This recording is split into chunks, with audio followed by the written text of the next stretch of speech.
Yo, Jen, what's up? Whoa, that's a lot. That's a lot. Had to change it up. The cheesy hi, Jen, which is so weird because We don't talk that way.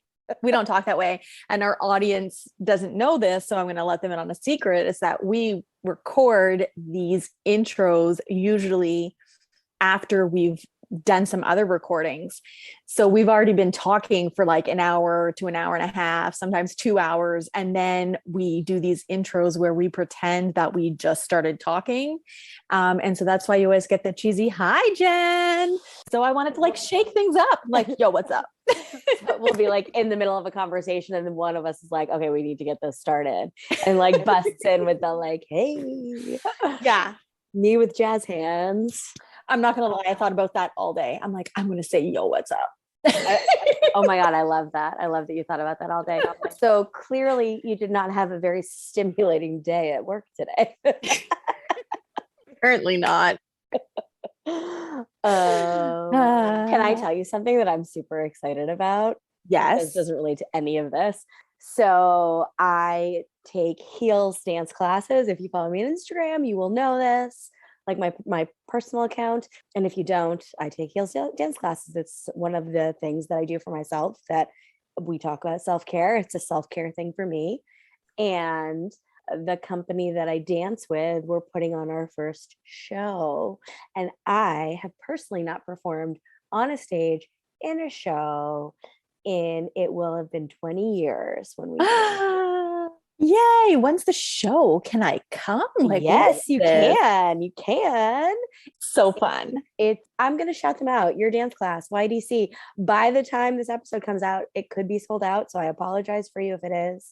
But it's going to be like a dance show, and there'll be like dance performances, and they'll probably bring in like outside like singers or bands or, other choreographers to showcase their own stuff too. And it'll be just like a kind of variety show-esque kind of thing, but there'll be a theme, and awesome. I'm pretty pumped about it. I love it. Yes. You want to know what else? What? This is our final episode of season 2. Everyone's about to listen to. Yeah, that I think I said at the beginning of season 2 that we're going to switch it up and take a couple of breaks throughout the year. And so we're coming into our first break. So we're calling this the end of season 2 because it's our show and we can do that. Yep, we sure can. And then we'll take April off from these regular weekly episodes, but you can go over on Patreon and listen to some extra stuff over there should you wish. And then we'll be back again in May. Yes. And we've already recorded some of those episodes and I'm really excited. And we have some other incredible guests who are booked that I don't want to tell you about yet because we haven't actually recorded, but we're very exciting. We're going to be coming back with a bang with a month devoted to mothers. We're going on another theme month. Mm-hmm. Yep. And we're going to have Mandy, who's coming back. She talked to us about struggling with bulimia, but she's going to come back and talk to us about the loss of her mother. Yeah. And we have Nova Reeves, yeah, who had a very complicated relationship with her mother, and her mother also was killed by the Green River Killer. The Green River Killer, for those people who are into that kind of stuff. Yep, was killed by a serial killer. Yep. Yeah, and some other things. So yeah, it's going to be great. We have Megan, who's going to talk to us about child loss because she had a toddler who died, and we have someone else booked, but they haven't recorded yet, so that's going to be a secret. Yeah, we don't, because life happens and sometimes that stuff doesn't work out, so we're not going to tell you about it. But if you are missing, you're going to have to listen. You're going to have to listen. If you are missing us in April, I got a little birdie told me that an episode where we guested on another show called We Should Talk About That will be out in April. So make sure to follow us on social. Woo. We will let you know and all of that. Enjoy. Oh, and enjoy Marci's episode. Actually, it kind of goes in line with the whole Mother of May theme because we talk a little bit about motherhood in her story.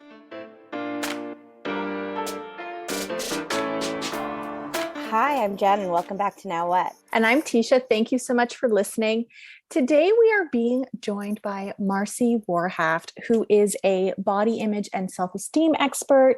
And she is also the author of a book, which is called The Good Stripper, which is a memoir of, I guess, the story we're going to kind of talk about today. So welcome, Marci. Welcome. Thank you for having me. I'm excited to be here. Yeah, we're excited to have you. I mean, the title of your book is like, I want to know about that. Well, you got to give the whole title because you're kind of missing that. So it's The Good Stripper, a soccer mom's memoir of lies, loss, and lap dances. Yes. Still want to know about it. Actually, maybe even more with that. So can you maybe just start us off, like maybe a little bit about like your childhood and growing up? Sure. Yeah. So my childhood, in a nutshell, really was kind of average at first. I had when I look back, I think I had a good childhood. It started off really good. I was the youngest of three kids, older brother, older sister. My parents were together, and I guess we were sort of middle class. And I was a very confident kid. I felt very loved and very protected. And I was very, very close with my mom and my older brother. And I was a kid who I was athletic and I loved playing sports, but I was also a little performer, and I would dance and I would sing, and I would be in the camp plays and then the community shows and school plays and things like that. And I was also very, very opinionated. And I was told at a very young age by my mom that I had a voice and I had an opinion and I had the right to use it. And she helped me grow up believing that I could do anything, really. Nothing intimidated me. Nobody intimidated me. And I had a ton of confidence and self-esteem, and that was great. And so I really, until I was, I always say I peaked when I was 10. I was on fire. And then sort of the first blow came when I was 10 and my parents got divorced. And divorce it's not that the divorce was so traumatizing, because it wasn't. But at the time, this was 1980. So I was the first kid in my elementary school whose parents got divorced. So it wasn't like it is now. I mean, it was a big deal, but also because my father didn't want to be a father. And so he left and didn't want anything to do with his kids, which made it very difficult for my mom raising three kids on her own. And that was tough. However, I was lucky that my mother was so spectacular that when he left, I don't have that many memories of my father when I was growing up, because I don't feel like he was such a big participant, whereas I have a million of the rest of my family. So when he left, the rest of us got even closer. So things were still good. And my brother, who is 5 years older than me, he kind of took over as man of the house, in the sense that he was my protector.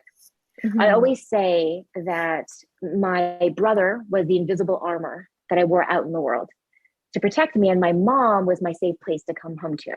So I felt safe when I was out of the house, and I felt safe to come home. Right. And so I was good. And then when I was 17, my brother got sick. And when I was 17, he was 21, and he passed away.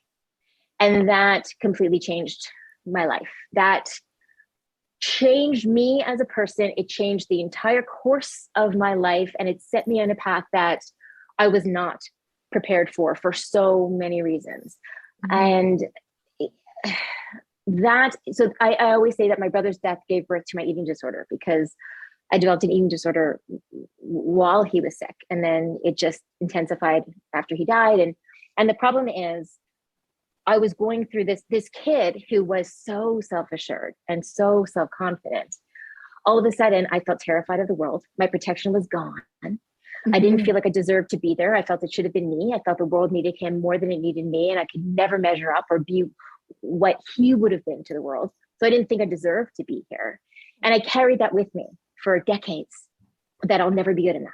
And I had no reason to think that. Again, my mom was telling me that I was important and valid and worthy. It just was this thing in me. It was this 17-year-old brain that couldn't handle such a big loss that I turned it inward. Now, because of that, I think I went into the rest of my life on very, very shaky ground. So I feel that when you have very low self-esteem, trying to move forward in life is like trying to build a house on quicksand. Like you just don't have that foundation. And I think I was set up for to make choices that were in my best interest.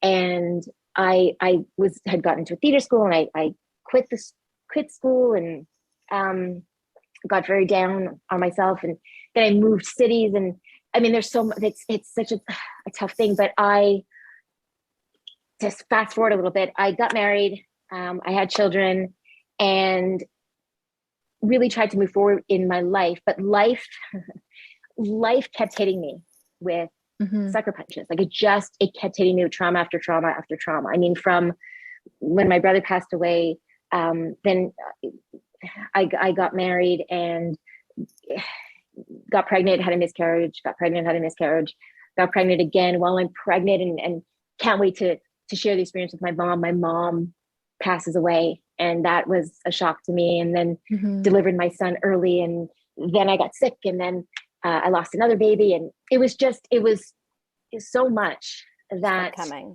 it just kept coming. And what ended up happening was I had gotten very sick when I was 29 turning 30.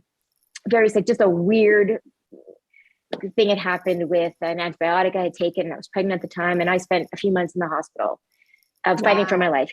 Kidney failure, respiratory failure, 25% chance of survival, intubated for 2.5 weeks. Like it was bad news, but I got through that. And my husband at the time was very supportive during all that. And I had a 16-month-old at home. And once I came out of that, I got pregnant again and had my second miracle baby, and that was fantastic. But I think because of everything I had gone through in my life up to that point, both physically and emotionally, there's only so much that a human being can go through before something just breaks. And I was told by a therapist once that I had experienced something called traumatic overload, where you just can't handle anymore. And it was at that time when my husband had decided, he had brought up a few times in our marriage before that, to change the dynamic of our marriage, to open things up sexually. And I wasn't on board with that. We had a very fulfilling sex life, but wanted more, and I didn't. I mean, I was still dealing with my body image issues too, and had 2 babies. And but it was at this time, again, it was about a year after I'd gotten out of the hospital and had another baby. And then he brought it up again. And at this point, something was going through this traumatic overload. I wasn't feeling right. I remember calling my doctor, who had helped me when I was pregnant, saying, something's not right with me. Like I knew I was off kilter. And I believe that my husband thought it would be a good time to bring it up again. And I won't get into details because I think, I do in the book, so it's reason to read it. But I don't feel that I had the confidence or the strength or the wherewithal to say no. You were vulnerable. I was never forced. I mean, it's very important that I say it was never an abusive situation. I was never forced. It was never anything like that. But I didn't have my mother. I didn't have my brother. At this point, I mean, I'd reconnected with my father briefly, but he had died as well. My sister and I were estranged. We hadn't spoken in years. So I didn't have anybody. And so all I had was my partner. And so, and I had these toddlers at home, and I really did put my faith into my partner.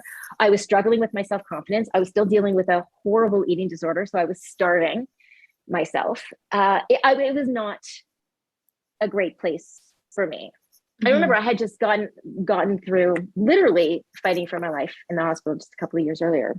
So we opened up our marriage, and that for me, I call it sort of my crazy time, because I really lost myself in that time. It was I look back on it, and it was a few years of just, I would literally look in the mirror and say, "Who are you?" out loud. I did not recognize myself. And I made choices that I regretted, and I felt so bad about some of the things that I had done that I would punish myself by continuing to do them. I would almost punish myself. I will tell you, I find there's a lot of commonalities between food and sex, especially with me. They could both be very pleasurable, but I also abused myself with both of them. Mm-hmm. And I would find that when I was acting out sexually, I would either punish myself by continuing to be with somebody that I know didn't think very much of me, because I was thinking to myself, you're already such a terrible person. I needed to prove to myself how bad I was. Or I would then binge on food after being with somebody, to the point where I was in pain, because again, I was punishing myself. Mm-hmm. So it was a very dark time for me. And there was an incident that happened, which I'm not going to give everything, but it was I got a big, I'll say, slap in the face, that figuratively, that got me out of that made me say, I can't do this anymore. Mm-hmm. And I started to get healthy again. And that meant, telling my husband, we're not doing any of that. It meant going into recovery program for my eating disorder. And I did, I got healthy, but I never dealt with the shame and the guilt that I felt over the things that I did. And that followed me. And here I was, I had developed this body image program for kids. I was speaking at schools. I was on TV all the time talking about this. I was writing articles for magazines and for newspaper. And there was a part of me that thought, they're going to find out. The world is going to see they all think I'm a good person. They're going to see I'm not a good person. And my marriage wasn't great. We had our kids that we were both really focused on, which is great. We didn't really have to deal with each other. I felt incredibly unloved and alone. And it took its toll on me again. And I relapsed into everything, not the sex, but food stuff, and just feeling like I can't. It took me back to where I was when my brother died. We're thinking, I shouldn't be here. I don't deserve to be here. And I thought about that. And I had these two kids who needed me. And I fought my way back from that again, and I had to make some really serious choices. Okay, how am I going to get through the rest of my life? Because I needed to get through the rest of my life. Mm-hmm. And I did, and I left my marriage and then started the next phase of my life. And it's only been, I'm going to say, about 6 years since I've really been okay, or on the path to being okay. Mm-hmm. That's a lot. And that was in a nutshell. I mean, I didn't get into, but yeah. Just going back to when your brother died, and just the way grief just changes you completely. And it doesn't matter how old you are or where you are in life or anything. Mm-hmm. Like, it changes you to your core. To this day, I'm forever changed. To this day. And especially because he was someone who was just like, you described him as your armor, like, that was an important relationship. So it's not surprising that your life would be changed. To me, that it would be changed so much. And I could see, because we've talked to quite a few women who have struggled with body image and eating disorders, and a lot of that is about control. And you had to have felt completely out of control as your brother was sick and dying and then died. So, I mean, that also, it doesn't seem like that far of a leap that would be a way to take some control back in your life. And I knew it too. I mean, it's funny because to me, so my brother he'd been born with a hereditary liver disease, but we didn't know that. We didn't have any symptoms until he was older. So we weren't prepared. I was literally in the middle of writing my final English exam in school when my vice principal walked into my room and came to my desk and took my papers and said, "Come with me." Mm-hmm. And that's when my brother had died. And so I wasn't expecting it.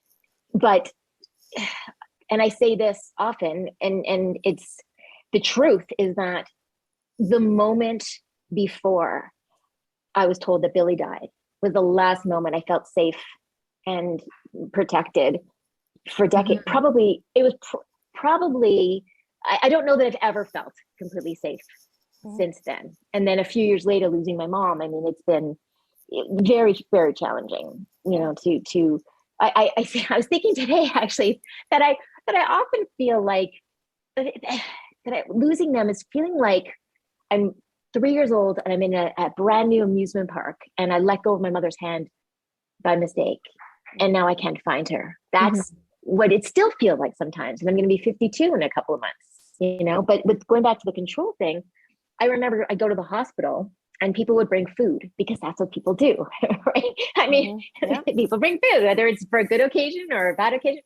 And it was a weird thing where I thought, I'm not going to eat it. Like, it was like, I'm going to do something because I felt like I was so helpless. What I needed to do something. And it was the only thing I could do was to just not eat. And then I think, again, when you realize when he died and you realize, oh my God, I have no control over my life. Like anything bad can happen at any moment. The only thing I could control was my body. That was the only thing I could control. Yeah. So I could control what I ate or what I didn't eat. Like that was it. So I was holding on to that. Plus it was a distraction because the thought walking past his room to go to my room. I mean, the empty room, it's too much. So I'd rather focus on my empty stomach than Billy's empty room. Yeah. Were you still struggling with the disordered eating when you got married? I was, because I didn't go into my treatment program until I was in my 30s. So I had kids by then. However, it's a very deceiving because it would tell me that I don't have a disorder. And so when I met him, I remember saying, I used to have an eating disorder. And that's what I thought. I wasn't lying. I thought that I used there because there were periods of time when I would feel a bit of a reprieve, or I was still eating poorly or exercising too much or whatever, but I didn't recognize that. So I thought I was okay. And then I remember living together and I would do crazy things with food. I even talk about it in my book, just crazy things with food. And then when we had kids, it was really important to me that I enjoyed my pregnancies. So I was actually good when I was pregnant. Like I ate what I needed to eat. And I remember before I got pregnant, I had this vision of being one of those women who are like at the gym, running on the treadmill until they're like, oh, I'm in labor. And then like jogging to the hospital and and then popping out the baby and then jumping back on the treadmill. That's what I thought. And then I had 2 miscarriages. And when I got pregnant again, my doctor's like, nope. You know, she's like, it's healthier to be a little heavier than underweight. And I wasn't allowed to go to the gym. And it was like, eat whatever you want. And I was okay with that though, because I really wanted a healthy baby. So during my pregnancies, I took care of myself. I mean, horribly, I was pregnant when my mom died. So, you know, that made things challenging, but it was interesting because I remember thinking that if I wasn't pregnant, I'm sure that I would have been like, just my eating disorder would have been raging because it was another thing I couldn't control. And it was another horrible blow. But because I was pregnant, I couldn't go there. Like, I couldn't go there. Care for. Yeah, I had to. I really had to take care of him. So yeah. And I think I lost my train of thought there too. Well, it's interesting hearing you talk about when you were 17, your brother died, and you know, all I can think of, because I don't know, my story is I'm a widow, and my husband died at work, so very sudden, very unexpected, and I mean, I probably wouldn't have gotten through the first year or more without having had my kids. You know, like having that something to keep you going from day to, like, keep you moving forward. Focus, right? Yeah, to focus on other than your loss. And like that's what your eating disorder provided you with your brother. And then it's almost like, thank God you were pregnant, as painful as that must have been when your mother died, because you had this reason and you wanted for him so badly. Right. So it's People find all sorts of distractions, I think, when they're grieving sometimes, or in pain for other reasons, like things that they might turn to. And I guess in your case, it was eating, but for other people, it's, For me, it alcohol was every, or right. It was, well, that was the like, interesting thing, because I kind of joke that when I was acting out sexually, and when I was dancing, and I didn't strip for that long at all. It was a few months, but it was significant. It was a significant time in my life. It's funny because I didn't turn to alcohol. I didn't turn to, like, the whole time that I was acting out, I never had a sip of alcohol. Like I was this married mother of two, putting my kids to bed. I was with my kids all day. I would put them to bed, drive to the club, strip, leave the club at 3 o'clock in the morning, get home, change my clothes, go to the gym, work out, go to the 24-hour grocery store to pick up whatever I needed to pick up, come back, and then take a shower and be up with my kids. And I would be up for 2 days. yeah, I'm like, when do you sleep in there? I didn't. And I remember, it's funny. I remember that was one thing that did bother my ex-husband, because I remember him telling me that, the days that you don't sleep, those are days that are off your life at the end. Like, it was really super unhealthy. And at the time, I'm telling you, I didn't have a drug. I didn't have a sip of alcohol, nothing. It was, I was running on fumes. I always say it was pure trauma that was doing it. But it was, and I knew too that again, my food and sex were so intertwined that I was afraid to stop acting out sexually, because then I thought I'm going to start eating again.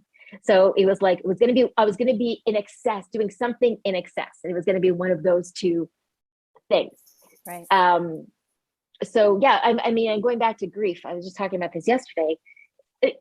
I don't think people realize, I mean, look, many of us have been through grief. I mean, it's a part of life, the older we get too.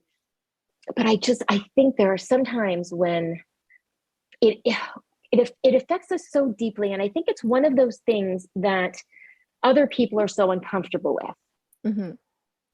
So it makes your grief makes other people's, because I think people are so afraid of putting themselves in that situation, right? Like, they don't want to think, oh my God, I'm uncomfortable talking to her, because I don't want to imagine what it'd be like if I lost my husband, or I lost my brother, or I lost my, it makes people very uncomfortable. And because of that, we're afraid to share how we feel. Because of that, I think there's also this fear of, oh my God, if I really feel it, I'm never going to stop feeling it. And so there's so many things that keep us from feeling it, but it's the worst thing, because as you said, it's going to come out. Like, it's going to come out if we don't deal with it. And you might not, look, it could be somebody who works themselves to death and they're super successful, but they're avoiding something also. So it's and the other thing that I really noticed for the first time, I really, really recognized it when I was writing my book, is that I wrote it pretty quickly. I mean, it's all I did. I didn't leave my house, but I wrote it in about 7 months. And I had never been in so much physical pain while I was writing it. And I realized that I was writing about 40 something plus years of trauma in just a few months. And so, and when you write, you can't I had gotten used to telling parts of my story. I could tell it and not feel it. But when you're writing it, you have to feel it, so people feel it. And so I had all this scar tissue over my heart, and then I had to open it up to go back in there. And I physically was feeling the emotional pain that I felt over those years. And it wasn't until I had taken a break for a week to visit a friend in Vancouver, and I didn't have pain that week. And I thought, like, I haven't written and I'm okay.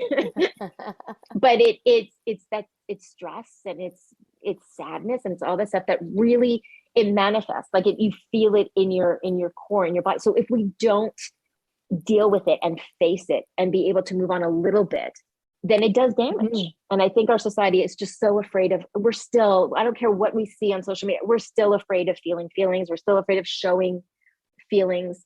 And so I just refuse to hide that stuff. Like, I'm very like, this is it. This is who I am. And sometimes I feel great and sometimes I don't. And sometimes I'm pissed off and sometimes I'm dancing in the street. Like, that's just who I am, because I know, like, I feel everything big, like whatever I'm feeling, I feel it. And I need to, whether it's a good feeling, I go with it. And if it's a bad feeling, then I go, okay, it's going to be that kind of day. And I have to go with that too. Mm-hmm. Yeah. So when you were like stripping, your husband knew what you were doing, obviously. Was this like when your marriage was open that you started doing this? Well, it wasn't really open. I don't think it was, we were swinging, doing that thing. And then I kind of went rogue. And when my thing was like, he wanted to do things sort of together, which we did, but I felt very unloved.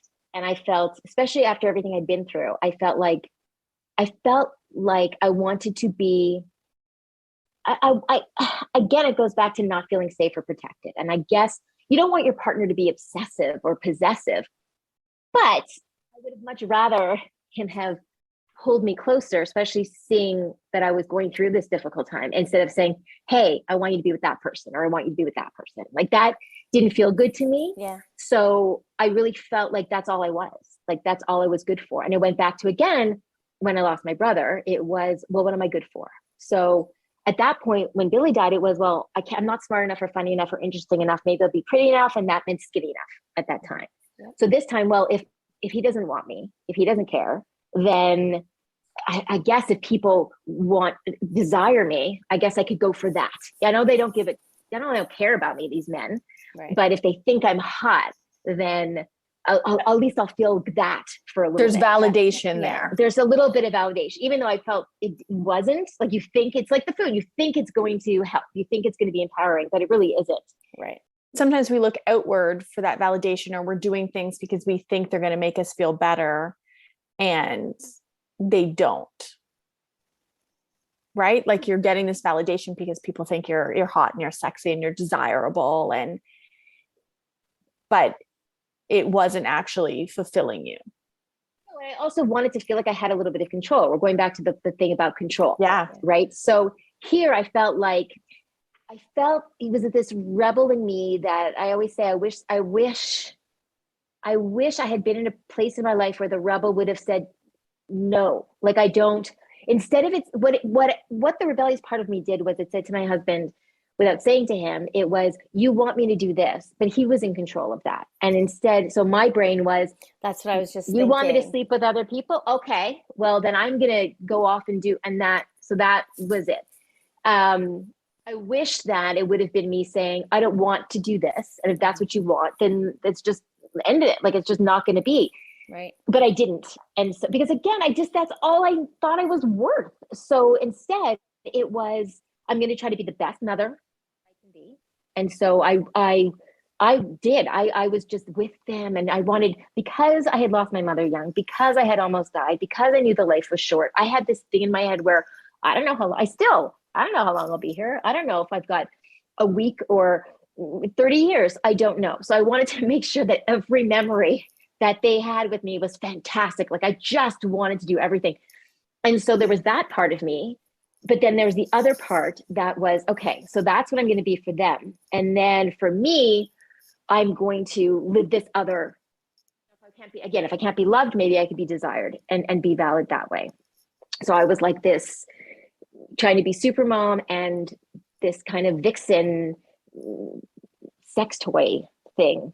And it just, there was no way that it could last forever, and it didn't. And like I said, it took its toll on me, but it was me feeling like, I'll show you, you wanted me to be with other people. I didn't want to be with other people, but you wanted me with other people. Okay. Try to control this, Yeah. Yeah. That's what I was thinking, actually, when you were saying it. I'm like, it's like, okay, you think you're in charge of this? No, I'm in charge of this. That's right. But I wasn't, you know what I mean? Yeah. Mm-hmm.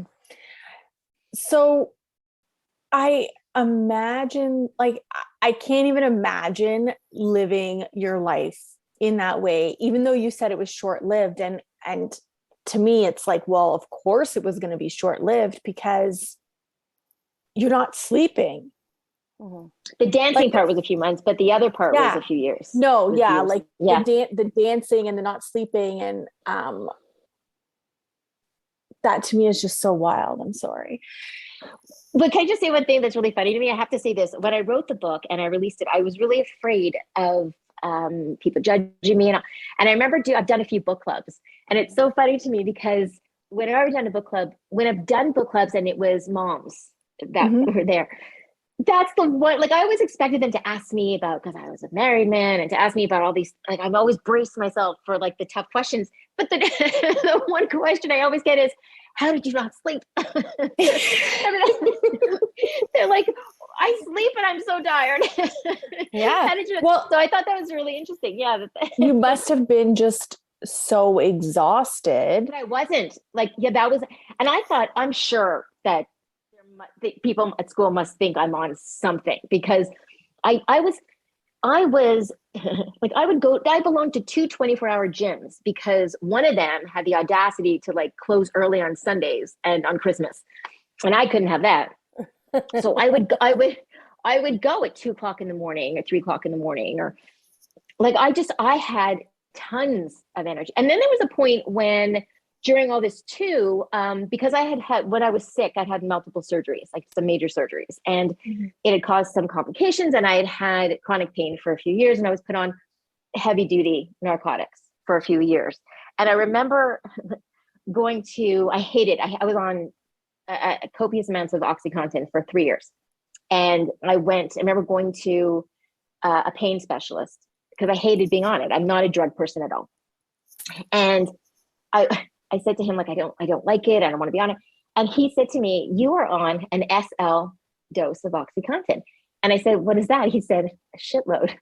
He said, how? He goes, I don't know how you're standing. And I'm like, I'm going to the gym. Like, it was not normal. Like, he honestly did not know how I was standing. And I was dancing and going to the gym. And like, it was, I don't know what it was, but it's again, your body is such a crazy machine. Like, it's amazing what we put it through. That's why, I mean, I abused my body so many years, and I hated my body for so many years and judged it. And now I will never do, like, my poor body, between the stuff that I did to it and life did to it, the fact that it's working and it works well, I don't care like if it gets bigger, if it changes, like I am just so grateful. I'm so grateful to it that it stuck.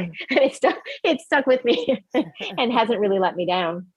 So your book tells us about the moment that you kind of realized you had to stop living like this. Yeah. But yeah. How do you begin, I guess, to move on? Like, what happens after? Like, you're like, okay, I'm not going to do this anymore. Like, then what? Like, how do you get to where you are today? Well, see, that's the thing, is that I had to go through that twice, because it's like I said, so the first time, it was me saying, we can't do this anymore. And I remember I had a therapist at the time, and he's like, you can't do this anymore. And I can't even, it was a long time ago, so I can't really remember exactly, but I do know that I found a program, and that helped a lot, like getting my food under control, because once I got my food in a place that was healthy, and I started sleeping, because I didn't have the crazy hours anymore. So once you're eating properly and you're sleeping properly, it's amazing how much better your decision making is. It's shocking. So, imagine that. Unbelievable. So that was the first thing. And then when I came out of my eating disorder program, I mean, the thing is, you have to understand, my eating disorder kicked in at 17. I was in my 30s when I went into the program, and it was bad. I remember I went for my assessment. It was at a hospital, and they had two programs, and one was like a 3-day-a-week outpatient, and the other one was, I think, like 5 or 7 days a week, and you were there all day, and it was a major thing. And I thought, well, I can't do that. Like, plus I didn't think I was that bad. And I had my assessment, and then they said, okay, you need the full-time program because of how long I've been battling, and how intense. And I said, I can't do. Are you kidding? Because the 3-day-a-week one for a few hours meant I wasn't able to pick my kids up from school those 3 days, and that was horrible to me. But I had to do it. So to do it 5 days a week or 7 days, I said, I won't do it. So I went to the other program, which ended up being perfect for me. And that was huge. And coming out of that and having recovery, I remember coming out of the program and thinking, I never want to think about like body image issues or eating disorders again, because they'd ruled my life for so long. But that's just unrealistic in this world that's so ruled by diet culture. And my kids were in school, they were in elementary school. I absolutely hated the messages they were getting about health. It was all about weight. And I would hear their friends talk about diet stuff in the car, and it made me crazy. And I went to the principal and I said, I don't like this message and I want to say something else. And he was like, come in on Friday. And I'm like, what? I'm sorry, what? I had nothing. And I went in with the Bristol board and I spoke to the 8th graders and told my story and just showed some pictures, and it became a thing. I had no plans on it becoming a thing, but it was word of mouth. And then at the time, social media wasn't a thing. I mean, this is back in, Facebook was just starting. So there weren't the body positivity profile. There wasn't that. So what it was me seeing something on TV that I didn't like about dieting, me hearing something on a radio show that I didn't like, and calling the station and emailing the station and then being invited onto the show. And then I became the go-to for issues on body image, especially relating to kids. And I created this program where I went into schools, Fit versus Fiction, to break down the myths around body image and eating disorders. And that gave me a sense of purpose too. And so that really made me feel like, okay, you know what, like I'm contributing, and it was important to me. And I really wanted to hopefully help other kids, stop them from going through what I went through. I hated the stress that I put my mother through watching me kill myself. And so I wanted to help other parents not feel powerless. But like I said, so that was the first kind of like, okay, I'm going to be okay. I'm going to be okay.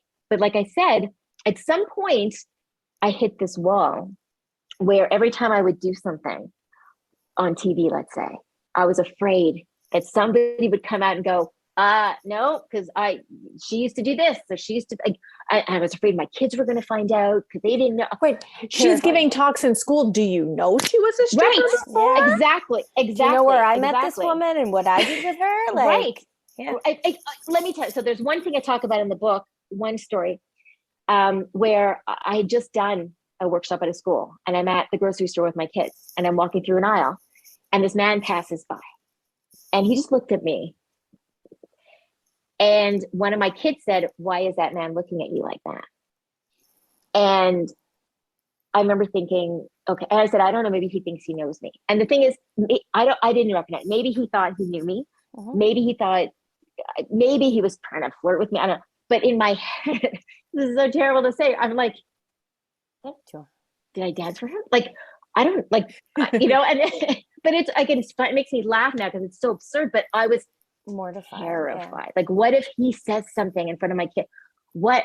I mean, and this was probably 10 years after I was doing that. Like, this is a long time after. So it shows like it had its grips on me. Like, I was terrified, and I was carrying so much shame that I couldn't do it anymore, because all of a sudden I'm supposed to be standing in front of people telling them how to feel self-confident, and I felt like the worst person in the world. Right. And so it leveled me again. And I still, like I said, I was not in a loving relationship at this time, and I felt very, very alone. And I went through a very, very dark period. And again, I had this incident that changed everything for me again. And this was with like a stranger who said something to me, and I talk about it in the book, and I kind of went, you know what, like, maybe it's not supposed to end here. Maybe I haven't gone through everything I went through for it to end here. And that was probably, I mean, I didn't make the changes immediately, but I decided, okay, I'm done crying. I'm done feeling weak. I'm going to get my life together. And it probably took another year or two before I left my marriage. And that was really where things changed. And it's a scary thing to do. But I knew I had to make some changes if there was any hope of me being happy at all. I mean, part of it also was that I talk about my kids, you know, and I wanted my kids to be happy. And the thing is also, you know, my mother had a very hard life, but she was love personified. And I still, even though she had a hard life, I when I picture her smiling, and I picture her laughing. And I thought, I felt like I'd gotten to the point where my kids would only remember me being sad or being angry or being stressed. And I thought, that's not me. That's not what I want. And I knew that I had to make changes. if I was going to be, if they were going to see who I really am, then I had to release myself of the life that I felt trapped in.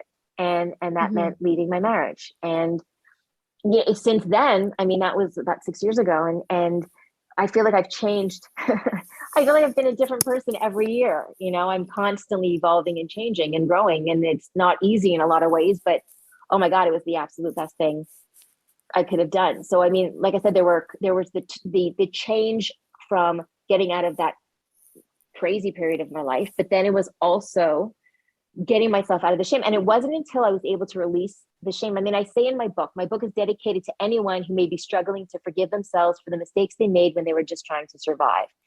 And that's what I realized.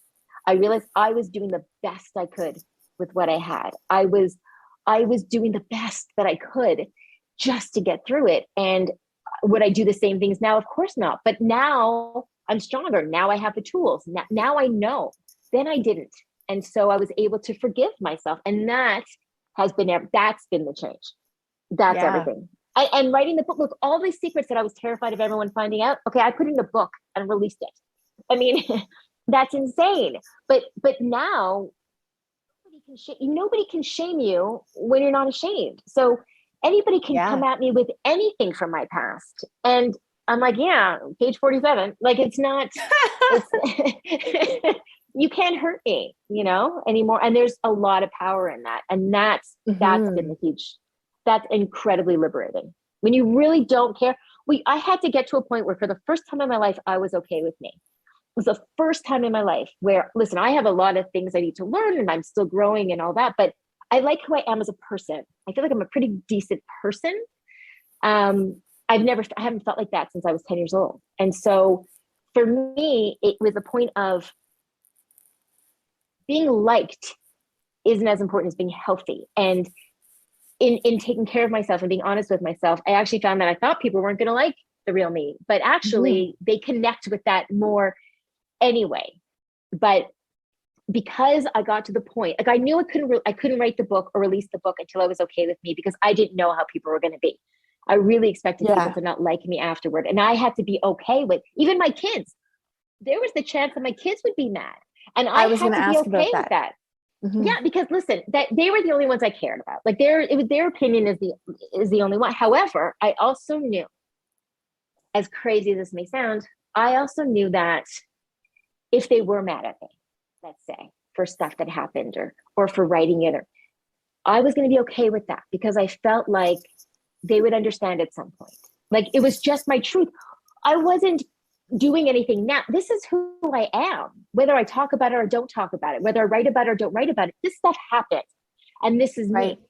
And that's not going to change. And so once I was okay with that, what anybody else thought of it didn't matter. And I say this all the time. I was so afraid of the secrets coming out, but it wasn't the secrets that were hurting me. It was that fear that was holding me back. And so once I let go of that fear, it wasn't so scary anymore. And the hard part, and this is what I say all the time, the hard part was going through what I went through, and I survived that. So being judged for it, it's not going to kill me. You want to judge me for how I survived? You do that. I'm going to be proud of myself that I survived, and nobody can take that away from me. Yes. And I don't care if you don't like how I did it. I did it. You try and get through what I went through in a pretty way. Good for you. I couldn't. This is the way I did it. And I'm not going to criticize myself for that anymore. I'm here, and that's all that matters. Yes. But I also think, like, I love the way that you're kind of like the framework that you have for all of this, because I think it really can apply to so many people going through so many different scenarios that we're just like, we're trying to get through it. And sometimes maybe people make not great decisions, for example. Right. And Jen and I were out for breakfast yesterday. Yeah. And we had this topic of like doing the best that you can. And like, sometimes your best is great. And sometimes your best means that you do nothing that day. And that is what it is. And so many people are going through that. And then it also kind of gives that I guess like for me, listening to you talk about your story and the way that you coped with that also kind of gives some perspective for how other people are coping with their problems or their traumas too, right? Like, who am I to judge? Yeah. Right? Like, Yes. we're not walking in their shoes, and None of us have ever done this before. Any of it. And it's very, it's such a waste of energy to judge somebody else too. Like But people do it all the time. They do it all the time. They do it all the time. But I have no patience for that. I feel like I always say I sort of relate best to people who have been through some stuff and made mistakes and fallen down and gotten back up and fallen down again and gotten back. I feel there is usually less judgment there. I think it's great if you haven't. I think it's great if you've kind of sailed through, and listen, I'm not one of those people. I say this. I don't relate. I'm not that, but I'm also not one of those people that will say to you, my trauma, made me who I am. And I'm grateful I'm not. If I had the choice, I would love to have everybody that I love still here and to not have any worries and to listen. I'm not going to be martyr. I'm not wearing my trauma like a medal. I'm not. But I do think there's something, it's an interesting thing that when I released the book and the messages that I got from people who, again, I thought I was going to lose people. And the messages that I got from people saying that, of course, they couldn't relate to certain things. My stepfather was a bank robber and all the craziness that went on in my life, but they couldn't relate everyone's had loss. Everyone's had self-esteem issues. Everybody's had relationship stuff. Like there is stuff there. And again, I think part of it was that I had somebody say, even about my brother, I had somebody message me and said that she lost her brother. She was about the same age as me. And she said she'd never seen it articulated before the way that I did. So because there isn't really a lot of information on, especially back then, on siblings and things like that. And so I think it's not the pretty stuff that connects us all the time. It's the dirt. It's the grittiness. It's when we look at the stuff that our mistakes and we think they're so huge and we think they're so shameful. And then you see somebody that you like, and then you hear their story and they go, oh, they did that. Oh. And you still think they're pretty cool. Then you go, oh, okay. So maybe I'm being a little hard on myself. Maybe I'm pretty cool too. Well, that's it. Like and also I think because a lot of people won't talk about the dirty stuff and the gritty stuff and all that, we feel alone. So I felt like such a horrible person because I thought my stories were so like they're so unique. And in some ways they were, but I felt like nobody had done anything like this. So I'm a terrible person. And then when I shared it, I had people I knew who I didn't know some of the stuff from their past. And they messaged me and they weren't open about it, nor did they have to be.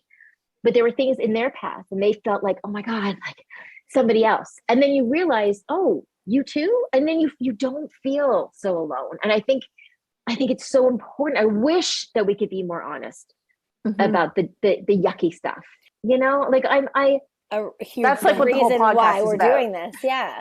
is because is there the power that's in our stories and that how our stories can connect us and unify us and build greater empathy for the human experience. And I think at least for me, and I think Jen will probably agree, but like, at least for me, like part of doing this podcast is that I really was going through some shit and didn't feel like I could talk about the yuckiness or the messiness or whatever, because it's not encouraged.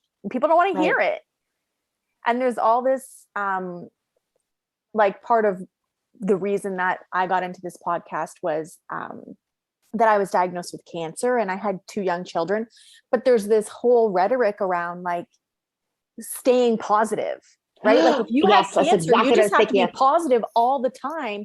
And I was scared. I was really scared. And it was a really dark time.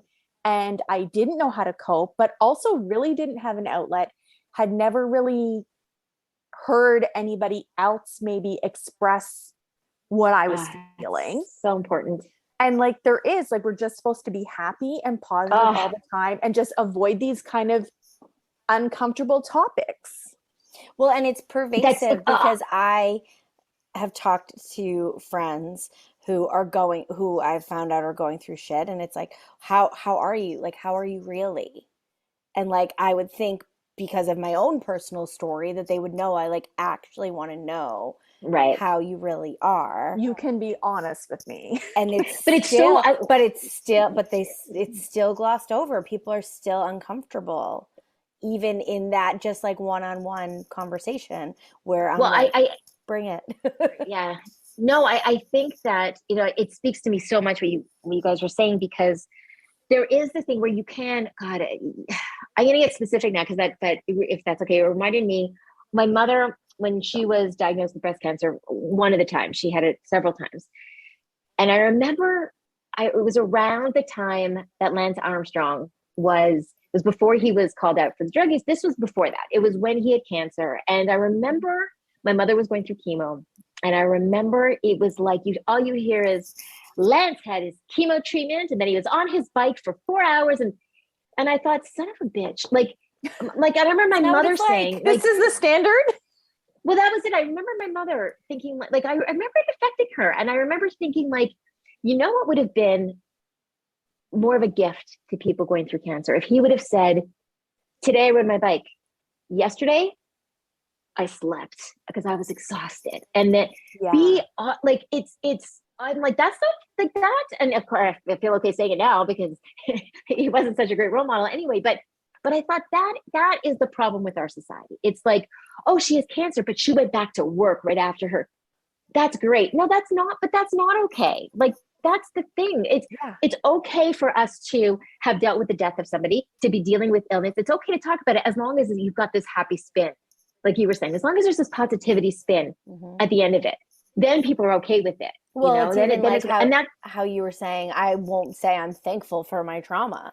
But that's exactly it. You know how many times, and I've said this, and I made videos about it, where people have said, I can't, if I'd be a millionaire, if I had a dime for every time somebody said what I said earlier, which is but you wouldn't be who you are today with that bullshit.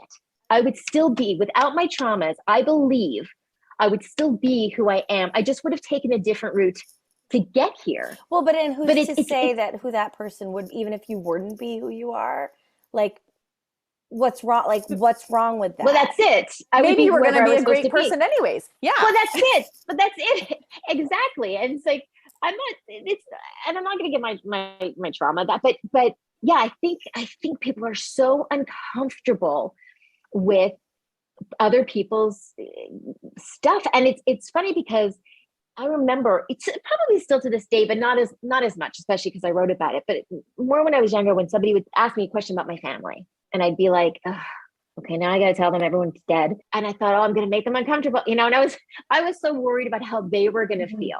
So I'd always be like, I'm okay though, but I'm okay. Yes. Yeah. I have to do that all the time. Right?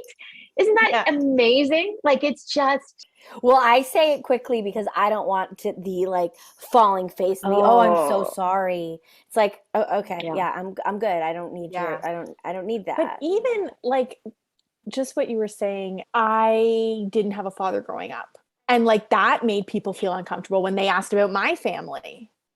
Right? Like some people were like, oh, so what do your parents do? And I'd be like, oh, like it's just my mom. And they'd look at me like they felt sorry for me or they pitied me or, and then I like kind of like developed as I got older, like ways of saying things like, well, I'm better off. And like my mom is really loving and stable and like whatever, like just to make them feel better, to reassure them, feel comfortable, to reassure them that like it's okay.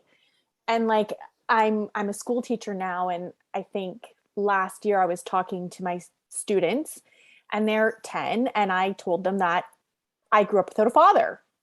And even then, there were like these little faces, and they all look so sad, and they're like, "I am so sorry, Miss Gibbon." And I'm like, I'm okay. Like, and one of the reasons that I share that with them is because I want them to know that like there are different families. Yeah. But it's been a million years of mother, father, like, I mean, now there's just mother or just father or two moms or two dads or what, like there's a million different things now, but it's still, look, it's the traditional is still the traditional, even though it doesn't work a lot of the time.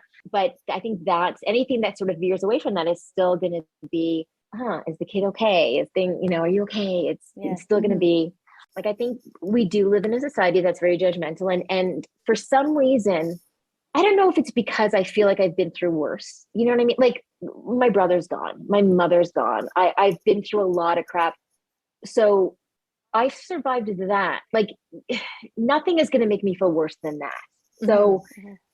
So, somebody not liking me or somebody saying something or somebody trying to hurt my reputation, like that, it's okay. Like that's not going to do it. But I do love getting messages from people who tell me they feel less alone. Like I love that because I'm proud of myself for sharing my story, even though I'm not proud of everything that's in it.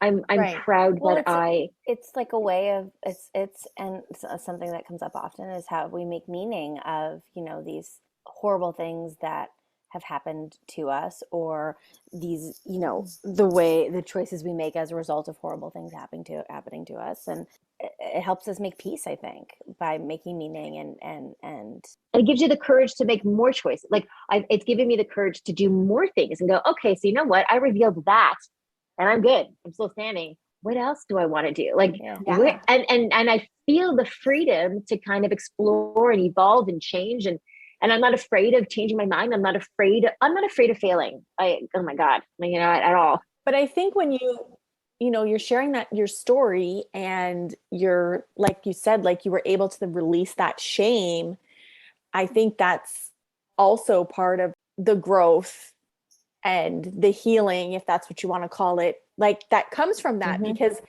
holding the shame over the way that maybe we responded or decisions that we've made in our lives is also really damaging. Huge. Because you have one go in this world. That's sort of how I see it. And at my age too, I see all the time there's more years behind me than ahead of me. And I really felt like I don't want to get to the end of my life and feel like that I held myself back, feel like I couldn't be everything I wanted to be. And I don't mean that as far as success and things like that. I just mean Marci. Like I want to be as Marci as I want to be. And there are people that love it and there are people that are really annoyed by it, I'm sure. And it doesn't matter. It's just what feels good for me as long as I'm not hurting anybody, intentionally. How do your kids feel about your story now that your book is out and I assume so they won't, no, they will not read it. They won't. Like interesting. No. And they shouldn't. I don't hold back. And there's things you don't need to read about your mother. So have you told them not to read it? No, they just don't want, like, they're not super interested in the stuff that I read anyway. I would love for them to read it when they're my age, like in their 50s. Yeah. I think, what the truth is, maybe selfishly, I'd like for them to read it later on because I think they would understand me more if they knew my whole story, because they don't know. But what they do know, and the title has the word stripper in it. So I had to tell them stuff. But they were unbelievably supportive, like from the get, like nothing fazed them. Both of my kids. So my younger son, I remember him saying, when was this? Like, how long ago? Like you did that, like 15 years ago? Why do we don't like, and he said, like, it's not that I don't care.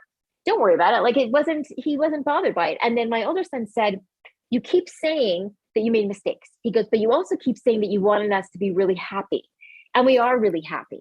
So whatever you did, maybe they weren't mistakes. And so because of the craziness with me not sleeping and being up for all these crazy hours, I was there. It wasn't like they're thinking, oh, that's why she wasn't home. No, they don't remember me not being home. They remember me being at the park with him and creating scavenger hunts for their friends and obstacle courses and taking they remember. So that they had no clue that this was going on. Like they had no clue.